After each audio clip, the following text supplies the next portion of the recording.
Bom dia a todos. Antes de mais, começo por agradecer o convite à AES e na pessoa da professora doutora Fátima Carioca. Muito obrigada. É uma honra poder estar aqui, poder falar do setor agroalimentar, que muitas das vezes é deixado para trás e, efetivamente, hoje, para quem é do setor, é um dia muito especial. Começo a minha apresentação, e que será dedicada aos desafios do setor agroalimentar, e começo, como eu estava a dizer, por uma afirmação e por uma pergunta. O mundo mudou, e agora? Exatamente esta mudança, como nós todos sabemos, e já foi dito muitas vezes durante a manhã, significa que estamos todos também muito alinhados e focados naquilo que é a nossa missão e cada um nos seus lugares. Efetivamente, temos aqui um conjunto de variáveis que estão a impulsionar, digamos assim, esta mudança e a suportar também uma necessidade de mudança. Estamos a falar, e já foi falado, das alterações climáticas, as questões geopolíticas e também políticas mais orientadas para a sustentabilidade.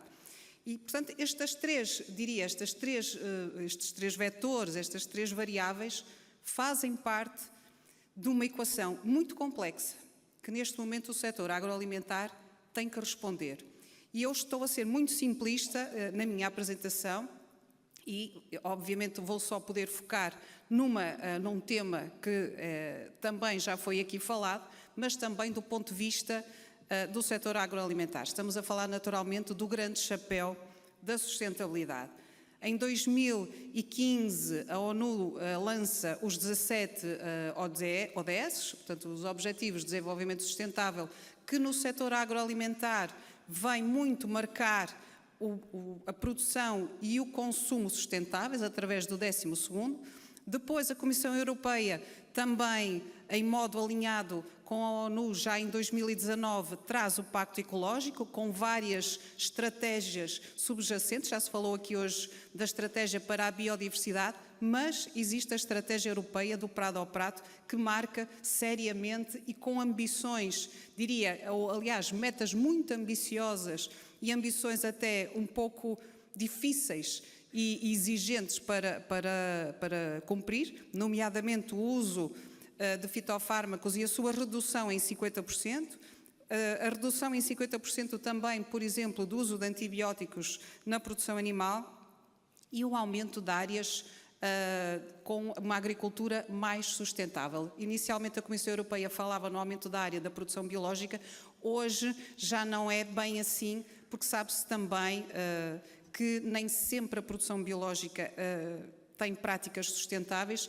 e hoje fala-se de outro tipo de agricultura, como a agricultura regenerativa, a agroecologia, portanto que vem preencher, digamos assim, esta ambição de termos uma produção mais sustentável.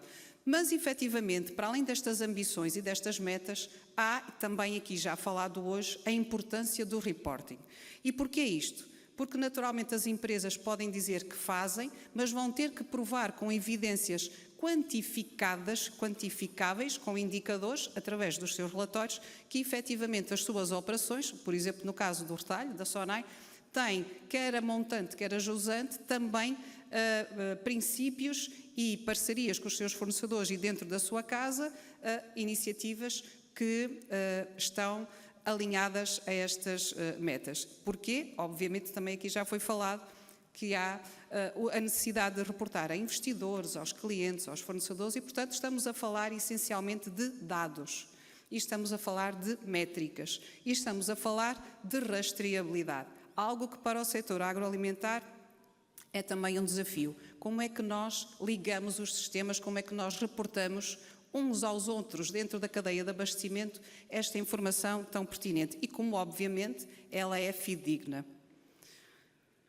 E, portanto, focando a minha apresentação nos temas da sustentabilidade, também já falado os três pilares, sendo que o social no setor agroalimentar, para além de tudo também que nós já sabemos, traz o tema da saúde e da nutrição humana. E traz também outro tema muito interessante, que é o bem-estar animal.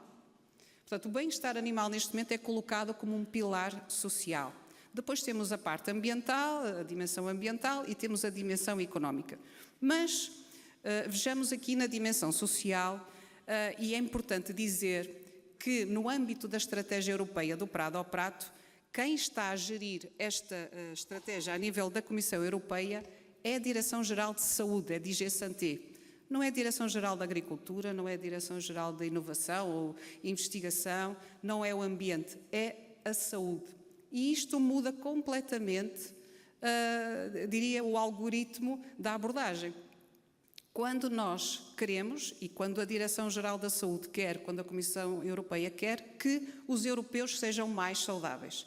E esta saúde vem por onde? Vem pela alimentação também, obviamente, com a prática de exercício físico, etc. Mas vamos centrar aqui na alimentação saudável. Mas não chega. A alimentação também tem que ser saudável e sustentável.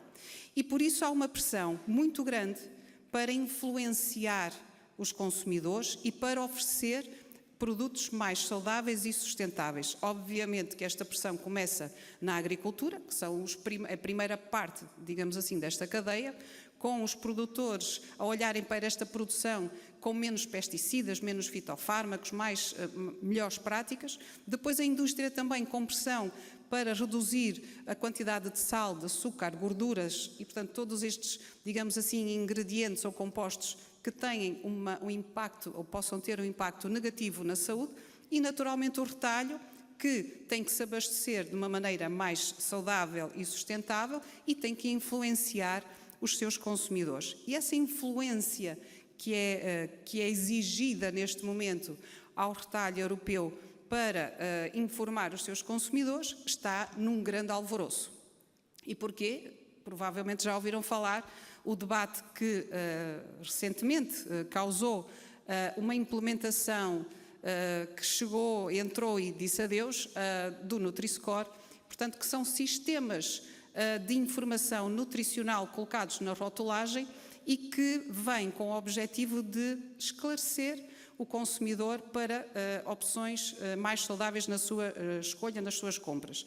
E como eu estava a dizer, o Nutri-Score é um sistema que já está implementado na França, portanto, diria na Europa Central, França, Bélgica, Alemanha e, portanto, países, Estados-membros que já adotaram. Portugal disse que sim e voltou para trás e tem os seus motivos porque é um sistema que está a dar uma grande contestação. A título de exemplo, um azeite, por exemplo, ou um refrigerante podem ambos serem, diria, o azeite tem uma ligação, uma valorização por este esquema de um D ou um E, porque é uma gordura, e um refrigerante pode ter um A se não tiver açúcar e tiver um edulcorante. Portanto, isto, como podem imaginar, é um absurdo para os países mais da Europa do Sul e, portanto, há aqui uma contestação muito forte contra o Nutri-Score.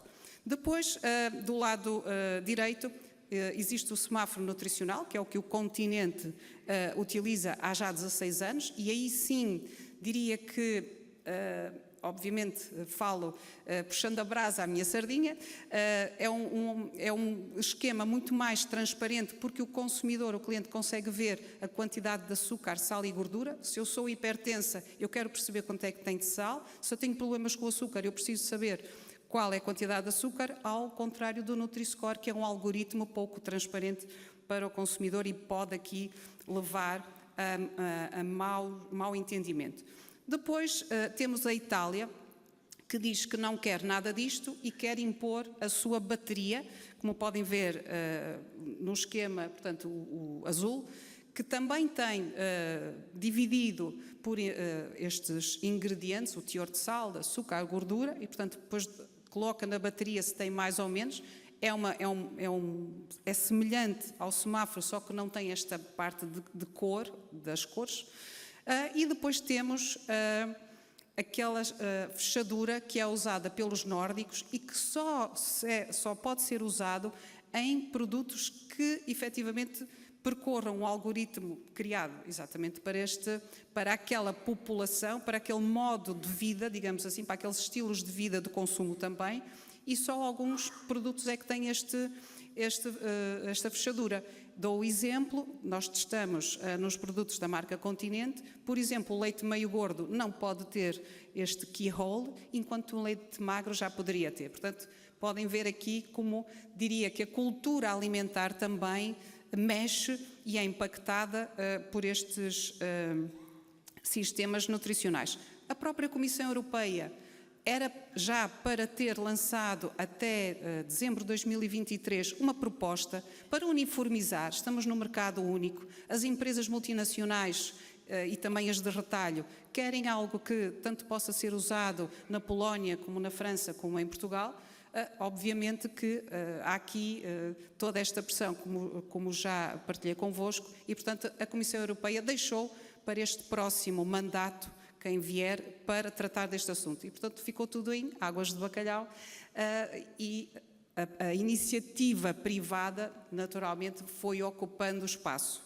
Mas não é só nesta parte de alimentação humana, também no bem-estar animal, a iniciativa privada já foi ocupando um espaço naquilo que são as certificações, algo que o cliente valoriza muito, porque é algo que é palpável, as pessoas conseguem perceber que existe ali um princípio que é, diria, fácil de entender, que é o bem-estar animal, e, portanto, aqui há alguns exemplos também de logotipos, de selos de certificação já utilizados. Nós, enquanto Continente, estamos a usar o segundo, mas, obviamente, e mais uma vez, a própria Comissão Europeia quer ter um sistema de rotulagem só para o bem-estar animal. Ainda não chegou a nenhuma proposta, obviamente com esta mudança de quadro é natural, mas vai ser tema e vai ficar na agenda, já tivemos conhecimento que vai estar na agenda o bem-estar animal, exatamente porque neste momento está legislado muito para o transporte, mas há toda uma cadeia para trás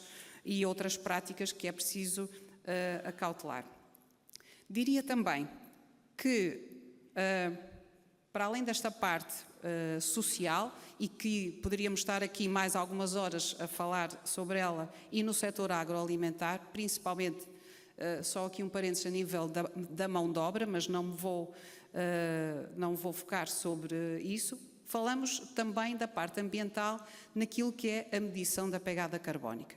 Obviamente que toda a gente já sabe, e é mais do que óbvio, que também o setor agroalimentar tem que fazer este trabalho de reduzir as emissões de CO2 e depois ainda temos o tema do metano na produção animal. Portanto, aqui dois desafios. E, por outro lado, como é que nós produzimos, como é que a agricultura produz e que simultaneamente tem boas práticas de conservação da biodiversidade, que é possível, há já exemplos, e Portugal está muito à frente, diria, já nestas boas práticas, felizmente. Também novas práticas agrícolas, e também já é possível, e nós no Continente estamos a fazer com os nossos produtores do Clube Produtores, a redução de fitofármacos pela substituição de outras práticas, que permite ter nas nossas lojas neste momento frutas e legumes com certificação zero resíduo pesticida, portanto é algo muito inovador e que está a trazer também aqui uma mais-valia e muito interesse por parte dos consumidores. Depois, uma quarta linha, digamos assim, desta dimensão ambiental, já falei dos antibióticos, mas aqui uma coisa muito interessante, não sei se conhecem, o chamado movimento para o fim da era das gaiolas. Ora, isto nasce de um conjunto de organizações não governamentais a nível europeu, muito pró-animais, muito pró-bem-estar animal e que querem e pretendem acabar com as gaiolas, no caso das galinhas poideiras, no caso das mães porcas, no caso dos vitelos, no caso dos coelhos. E, portanto, imaginem o impacto e o desafio que um produtor hoje em dia vai ter que ter em termos de investimento para conseguir responder a este movimento que vai ser muito forte nos próximos anos. Também outro desafio curioso, julgo que quem está na indústria já sabe que está a acontecer e que está em grande velocidade, é o tema da desflorestação.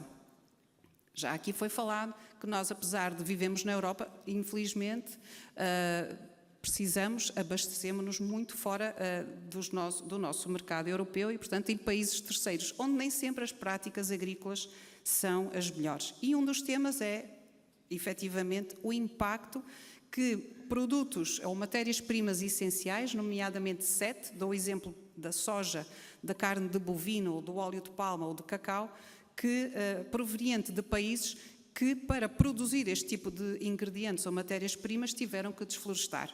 E então a Comissão Europeia já está, esta legislação neste momento a correr, vai ter, está a correr no sentido de estamos todos a preparar-nos para responder a partir de janeiro do ano que vem, e só para dar um exemplo, eu enquanto retalho, eu vou ter que saber, e vou dar aqui um exemplo assim um bocadinho exagerado, mas para entenderem, que por exemplo o meu pastel de Tentugal que vendo na loja do Continente de Coimbra, o óleo de palma que faz parte da margarina que foi usada para fazer a massa do pastel de Tentugal, tenho que saber qual foi a geolocalização da palma que contribuiu para esse óleo, para essa gordura, e saber se até 2020 não houve temas de desflorestação ou se a partir de 2020 garanto que não contribuiu para a desflorestação. E se contribuiu depois de 2020 para a desflorestação, não devia estar à venda,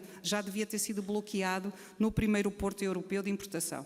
E mais uma vez isto vai ser o quê? Rastreabilidade, informação de toda a cadeia. E vamos ser obrigados todos os elos da cadeia a ter esta informação, a chamada a devida diligência.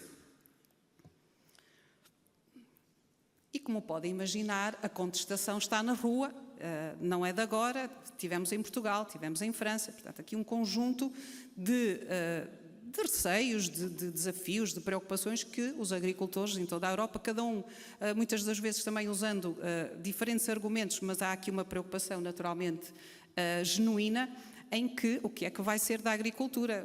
Tiram-nos os fatores de produção, aumentam os custos, somos dependentes de mercados externos, temos as alterações climáticas que vêm impactar muitas das vezes na nossa produção, não posso usar pesticidas para segurar o aparecimento de novas pragas e, portanto, aqui esta equação, como eu dizia, muito complexa. Então, a Presidente Ursula von der Leyen veio tentar acalmar um pouco ao lançar aquilo que é o diálogo estratégico para o futuro da agricultura europeia no final do ano passado e que continua a decorrer. Nós fazemos parte do grupo de entidades que está a ajudar, digamos assim, a construir um diálogo positivo com os agricultores, até porque nós também há 25 anos atrás criamos o Clube de Produtores Continente, exatamente com o princípio de ajudar a produção nacional a ter mais conhecimento, a adaptar-se àquilo que são os desafios de uma grande empresa de distribuição e, portanto, este desafio de sentarmos todos à mesa e vamos lá conversar e tirar daqui algumas diretivas.